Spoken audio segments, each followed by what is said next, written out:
Have you ever wondered where the term rock and roll comes from? Me too, so I did some research.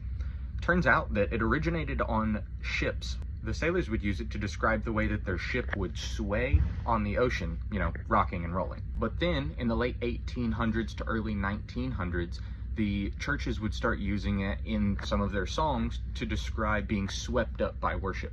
So, for example, somebody who's listening to some of the church songs, they would be kind of swaying back and forth, they would be described as rolling. Fast forward a little bit to the early 1920s, and the blues culture decided to pick up the term and started using it to describe dance, rhythm, activities, if you will. And it kind of took on a new form. Instead of using it to describe movement of a boat, it's now being used to describe movement of a person.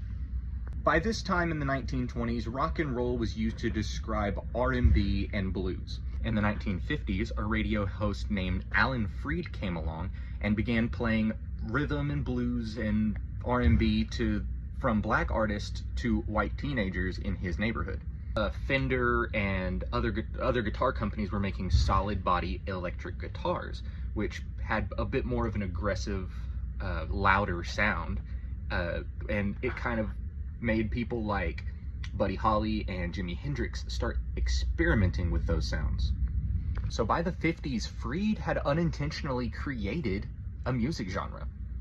It hadn't turned into the guitar riffs and, crazy lyrics that we get today, but at the time it was still kind of R&B and blues and swing and jazz and things like that, until Chuck Berry came along. By placing the guitar front and center, he has started to move away from the classic R&B and blues sound and starting to transition into the more rock and roll sound that we're accustomed to today. Guitar wasn't just about rhythm anymore. It was about hooks, solos, melody. There was more to it now. So yeah, by the 60s, rock and roll had turned into the rock and roll that we know it as today. It originally started as R&B and blues and slowly kind of evolved into the, guitar riffs and screaming vocals that we hear nowadays. Kind of interesting.